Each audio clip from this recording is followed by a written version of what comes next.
It was a quiet Tuesday evening when Officer Reynolds noticed a beige sedan with a broken taillight driving along the outskirts of Millwood. He pulled the car over, expecting a routine citation. The driver, a woman named Claire Winston, appeared calm and cooperative. She handed over her license without hesitation, but as Reynolds approached the back of the vehicle, a strange, foul odor hit him. It was thick, sickly sweet, and unmistakably wrong. Trusting his instincts, he called for backup. When the K9 unit arrived and signaled at the trunk, officers pried it open, and what they found would shake the entire town.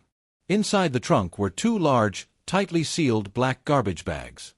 The officers sliced them open, and the sickening truth spilled out. Inside one bag was the body of a grown man, partially decomposed, with his hands bound by duct tape. The second bag revealed the body of a young teenage girl, her features barely recognizable from decay. The smell was overwhelming, a stomach-turning mix of death and chemicals. Claire Winston stood nearby, handcuffed, staring blankly into the distance as if none of it concerned her. She didn't speak, didn't react, didn't even blink as the scene unfolded. Investigators arrived quickly, sealing off the area and documenting everything. The car was impounded, and Claire was taken to the station for questioning. News of the discovery spread rapidly through Millwood. Neighbors were stunned.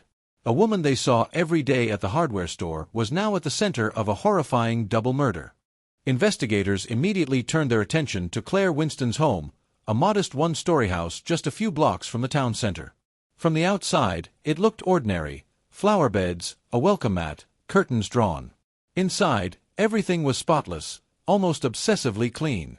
The kitchen was immaculate, the living room carefully arranged, and no signs of struggle or mess were found. But in the basement, officers made a disturbing discovery. An entire wall was covered with photographs. Each photo was of a different person, and across each face was a large red X drawn in permanent marker. None of the people matched the victims found in Claire's trunk. Some were young, some elderly, some male, some female, no clear pattern. In a desk drawer, investigators found receipts for shovels, plastic wrap, bleach, and latex gloves, all purchased over several months. Her computer search history revealed countless queries about decomposition rates, how to erase fingerprints, and how deep to bury a body. There were no signs of forced entries, no reported threats, no mental health history. Claire had no family, no close friends, and no social media presence. It was as if she'd lived quietly in plain sight, hiding a nightmare just beneath the surface. Authorities began to wonder, was this just the beginning? Fingerprint analysis identified the adult male as Dennis Blake, a 42-year-old traveling salesman reported missing 3 weeks prior after failing to check into a motel 2 towns over. The teenage girl was Molly Jacobs, just 15, last seen leaving for school 5 days before the traffic stop. Both victims had no known connection to each other or to Claire Winston. They lived in different cities, moved in different circles, and their disappearances had previously been treated as isolated incidents. Investigators dug deeper into Claire's digital footprint, scanning her phone records, GPS logs, and banking activity. They found something chilling. For the past 6 months, she had taken regular weekend drives along rural routes, often hundreds of miles apart, each trip lasting less than 24 hours. Inside the car's spare tire compartment, beneath the bloody bags, officers found a folded road map. 7 red circles were drawn across different parts of the state. Each circle matched the area of an unsolved missing persons case. The pattern was no coincidence. Claire had planned these routes carefully.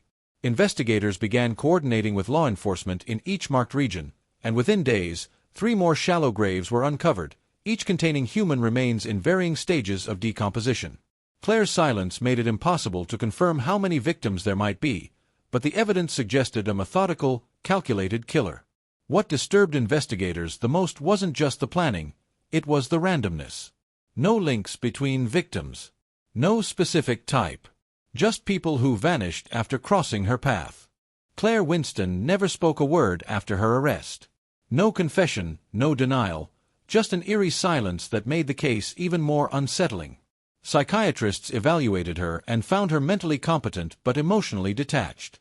She showed no remorse, no empathy, and no interest in the lives she had taken. The media dubbed her the Route 17 Reaper, referencing the highway she used to travel between towns. Across multiple counties, Investigators exhumed additional remains in 3 of the 7 marked locations, but 4 circles remained unexplored wilderness, too vast and overgrown to yield answers quickly. With no motive, no consistent victim profile, and no explanation, the public was left grasping for meaning. Was she driven by trauma? A secret vendetta? Or was it something darker, something cold and senseless?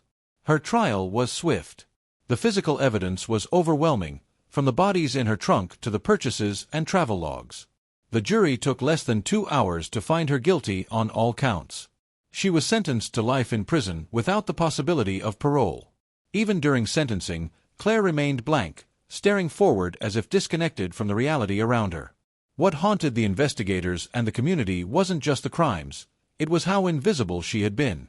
A woman who shopped at local stores, greeted neighbors politely, and lived a seemingly normal life had been hiding bodies and secrets for months, maybe years.